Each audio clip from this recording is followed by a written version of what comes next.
Ici Crypto Ali, j'espère que vous allez bien aujourd'hui. Retour à la normale, mardi. Je suis 100% disponible, tout le monde est à leur place, garderie, école, voyage. Alors on est prêt à commencer pour une autre vidéo sur XRP Ripple.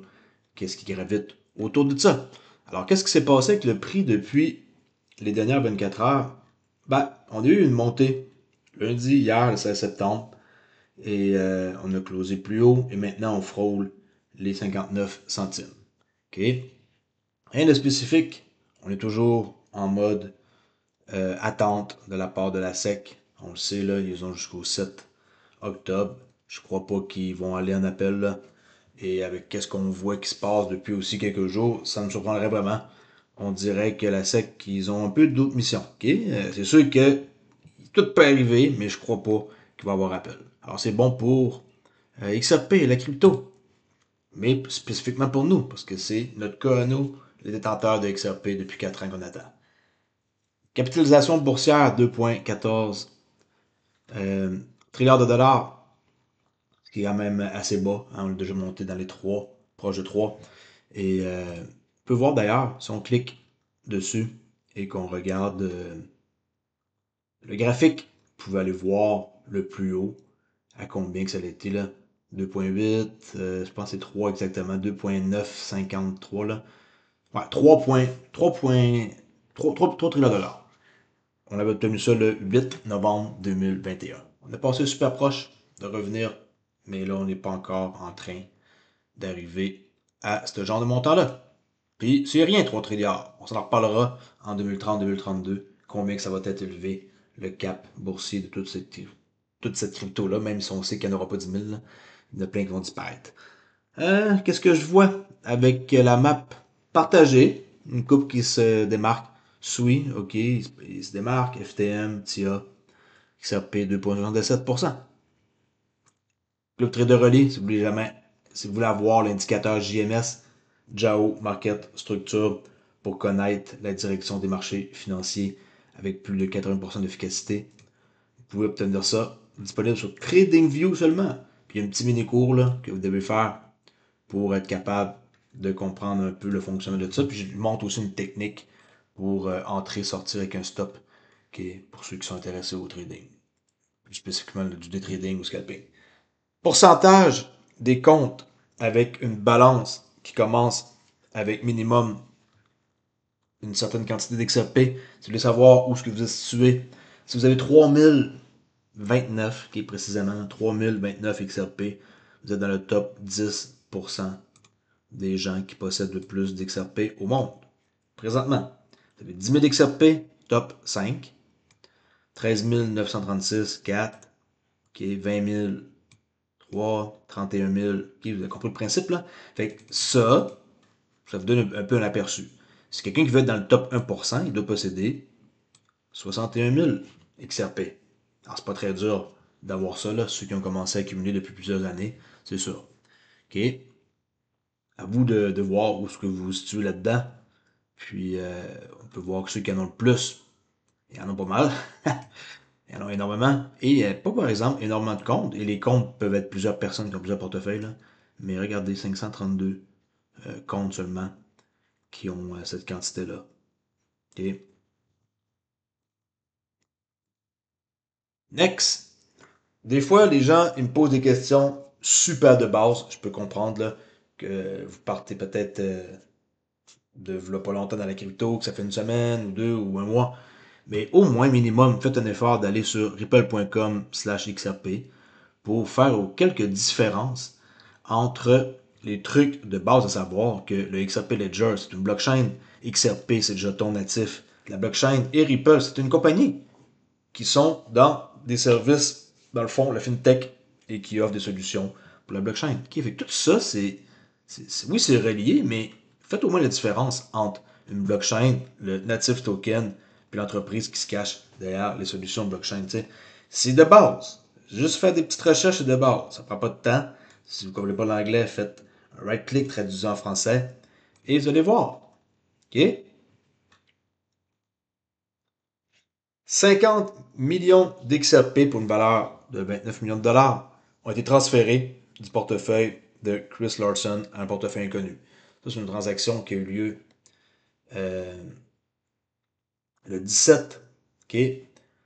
Dans le fond, c'est aujourd'hui, mais tard dans la nuit, là, 17 du 9-24 à 3 heures de la nuit. Et on peut voir que cette transaction-là est de montant assez important. Et on ne sait pas c'est quoi le portefeuille qui a été envoyé. On voit juste qu'il a envoyé pour 29 millions de dollars à quelqu'un. Okay? Un portefeuille inconnu. Peut-être à lui-même. Qu'est-ce qu'on en sait? Pour vous dire que ces gens-là ne sont pas trop stressés d'envoyer des portefeuilles comme ça, des gros montants de même, d'une claque, là. C'est pas par 100 transactions, là, c'est boum, une transaction. OK? Les banques classées par produits dérivés dans le monde entier va peut-être vous surprendre d'aller voir que les plus gros partenaires qui sont directement ou indirectement associés à Ripple font partie de cette liste-là. Regardez bien ça. Une tonne de banques sur cette liste sont des partenaires de Ripple. Préparez-vous à un explosif de quadrillions de XRP quand les valves vont s'ouvrir, là, on pourrait dire, aussitôt qu'il va y avoir une régulation. Là. Les plus importants joueurs dans les dérivés sont JP Morgan. Okay? Goldman Sachs, deuxième, Citibank, Bank of America. Okay? J'espère que vous savez que c'est partenaire de Ripple. Tout ça ici est des partenaires de Ripple, HSBC. Si vous ne les connaissez pas, faites des recherches. Mais tout ça, c'est tout des banques classées par l'argent qui brasse pour les dérivés. Plutôt intéressant, non? Imaginez tout ça. Cet argent-là, il faut qu'elle serve à quelque chose. Si vous faites des liens avec la vidéo que j'ai faite hier, vous allez comprendre qu'il y a beaucoup d'argent dans le domaine de la blockchain et de qu'est-ce qui s'en vient. Là. Le Finternet, là, le nouveau mot à la mode, Finternet. Bon, Gary Gensler, my God, quand j'ai vu cette vidéo-là, je me suis dit, il faut que je monte ça. Il fait juste répéter les mêmes phrases, mais d'une façon différente. Là. Regardez bien ça, ça fait assez rire, merci. I think there's been clarity for years. I'm not going to speak about one. I'm not going to speak to any one matter. I'm not going to get into any one company or one token that I can't speak about. Et qui dit qu'il ne va pas venir spécifique à propos d'une compagnie ou de token, il parle d'XRP, là, Ripple. About any possible investigations. And I'm not speaking to all the other tokens. But I'm not going to get into any one filing because I'm not going to talk about any one of these tokens. I can't speak to any one case or any one situation. Could you speak to the Ethereum issue? I'm not going to go into any one set of conversations between the agency and a company. Not want me to speak about any one set of facts and circumstance. And the laws are clear. The law is clear. I think the law is clear. The law are clear. Ah ouais? La loi est claire. Elle n'est pas claire pas toute. The law is clear. Non, pas vraiment. C'est drôle le petit montage. Je tenais à vous le montrer. De voir comment est-ce qu'ils savent comment parler pour s'échapper d'une situation quand ils ne veulent pas répondre. C'est des professionnels pour parler. Même si il est facile à détecter, lui, ça reste que il connaît sa chanson. 11 banques, dont 6 au moins, sont actuelles ou anciennes partenaires de Ripple, ont exploré avec succès le potentiel des dépôts tokenisés. Okay? Et de la programmabilité. Réseau de responsabilité réglementée, là, un RLN qui appelle. La prochaine étape consiste à s'engager avec les régulateurs. Fait que les partenaires de Ripple, tantôt on a vu, okay, comme HSBC, Santander, Standard Chartered, Mastercard, Visa, Barclays. Et ça, c'est les 11 banques que on peut voir. Là, c'est quelque chose qui est important à savoir, bien sûr. C'est sur un article sur Ledger Insight que j'ai trouvé. Et c'est 11 banques qui affirment que l'expérience pour le dépôt tokenisé ont été un succès. Tout ce monde-là, ils ont déjà essayé.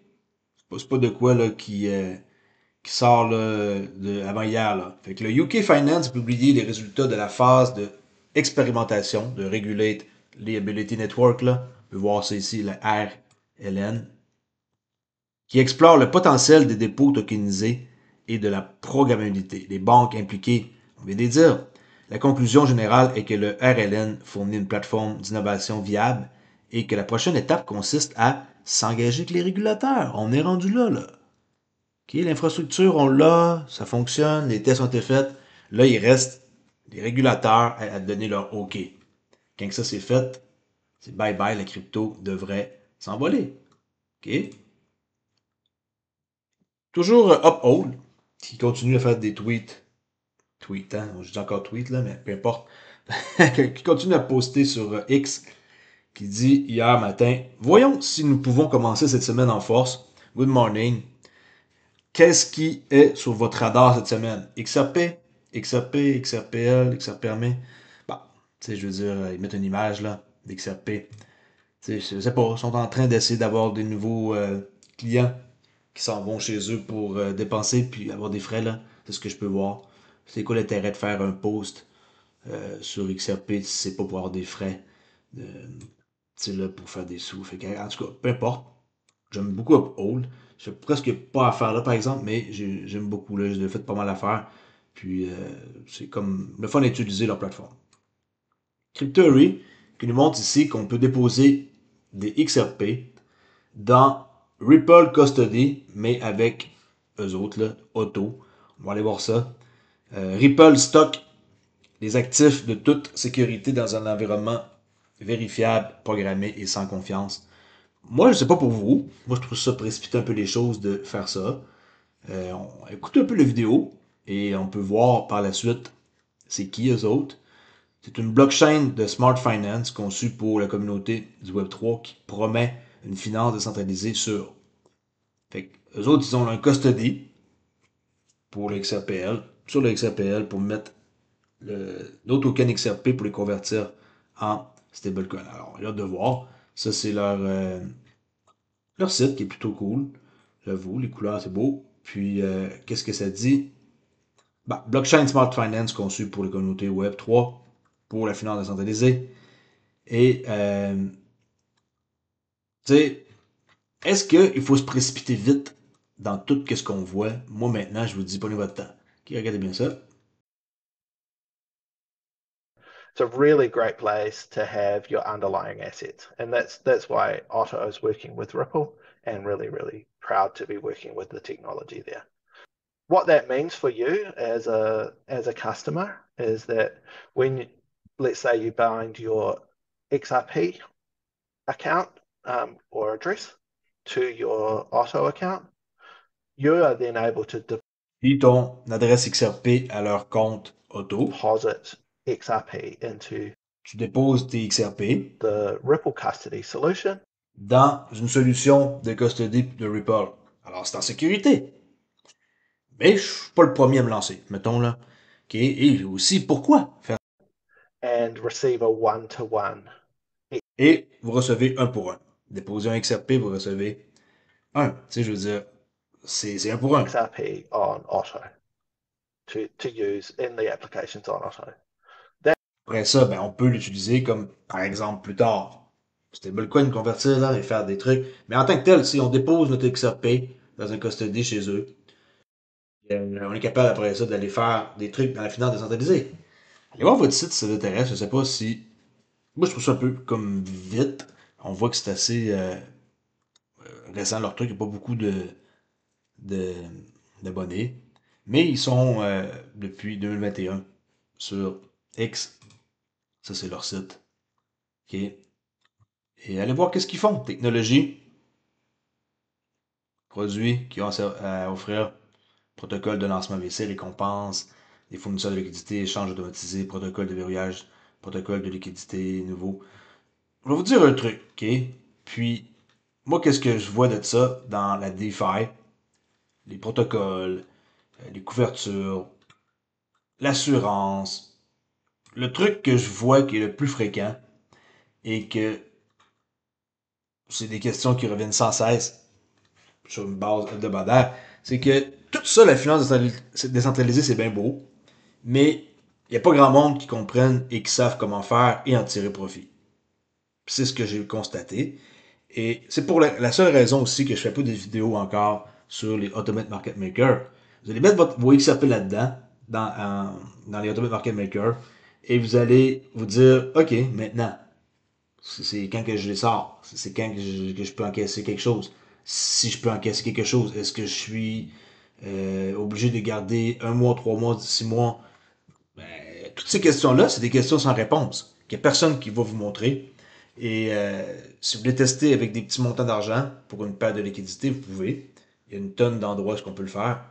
Mais tu sais, oui, j'en ferai une vidéo, mais est-ce que j'ai une vidéo miracle qui va vous permettre de faire un revenu résiduel par semaine, par mois qui est XRP? La réponse, elle est non. Je ne peux pas vous garantir quoi que ce soit. Moi, j'ai fait ça, j'étais super chanceux. J'avais barré mes XRP sur un site pendant 6 mois. J'ai pris un risque énorme, ça a payé énorme, mais j'ai pris un risque. Chose à ne pas faire, de faire ce que j'ai fait comme ça. J'aurais pu mal virer pour moi et malheureusement, tu sais, je veux dire, un coup que ça va mal, là. Si vous êtes quelqu'un qui mettez tout ses XRP dans un projet ou quelque chose, faites jamais ça. Mettez, je sais pas moi, 5 à 10% de vos XRP. Même pas, faites un test avec 1% de vos XRP ou juste une quantité minimum. Mais en tout cas, c'est eux autres qui ont de l'air d'être cool. Mais tu sais, tout le monde a de l'air d'être cool, jusqu'au temps que ça ne l'est plus. C'est pas parce que une influenceuse comme elle, une femme de renommée, il faut le dire, qu'elle est vraiment comme droite et tout, qu'elle parle à une business, que cette business-là peut pas arriver quelque chose. Mais en tant que tel, c'est correct, parce que c'est sur le XRP Ledger. Mais n'oubliez pas que vous allez, pareil, lier votre portefeuille. Alors, moi, c'est là un peu mon problème. Je suis pas encore hyper à l'aise, croyez-le ou non, de faire des affaires avec mes XRP. À date, il y a juste Flare que je me sens à l'aise et que je vois qu'ils ont prouvé qu'on pouvait leur faire confiance. Mais de la mettre mes XRP, puis avoir un pour un sur leur blockchain, puis d'utiliser ça pour la DeFi, puis éventuellement on va pouvoir utiliser le RLUSD, là, tantôt, c'est ça que j'ai dit. OK. À vous de voir. Faites des recherches, allez voir c'est qui et tout. Peut-être que vous allez être content d'avoir connu ça et que j'en ai parlé. XRP, qu'est-ce qui peut résoudre, en gros, c'est qu'est-ce que les banques ont échoué. Voici David Schwartz, une vidéo qui n'est pas récente, mais qui veut tout dire. The way money moves right now is broken.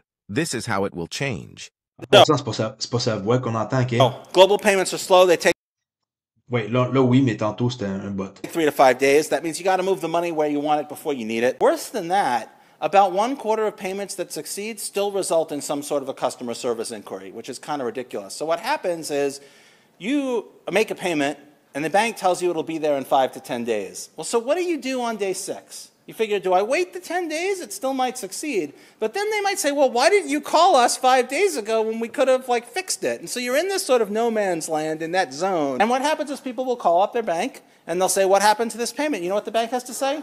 How should we know? Oops, sorry.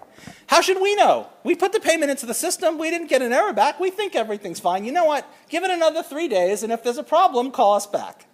And if you call them back in 3 days, then they have to go call somebody else. Quand on passe à ça, le système, comment il était fait, c'est un peu dur à croire, là, que c'est innocent comme ça. Là. Je me souviens, envoyer un paiement à l'international et que là, ça prend... et qu'on demande où est-ce qu'il est notre paiement, puis qu'ils ne le savent pas, puis que le paiement est envoyé. C'est ridicule, pareil, de penser que plus tard, mettons, là, mes enfants, leur dire que ça fonctionnait comme ça, ils vont dire, quoi? Quoi, papa? Vous ne pouvez pas envoyer de l'argent puis le recevoir la même journée? Là, on parle pas de la même journée, on parle de, après quelques secondes, la recevoir, là. Fait que, tu sais, on voit que l'évolution, ça part d'un vraiment vieux système archaïque à de quoi de super, super efficace. Ça s'en vient, il faut être patient. On ne peut pas précipiter les choses, malheureusement.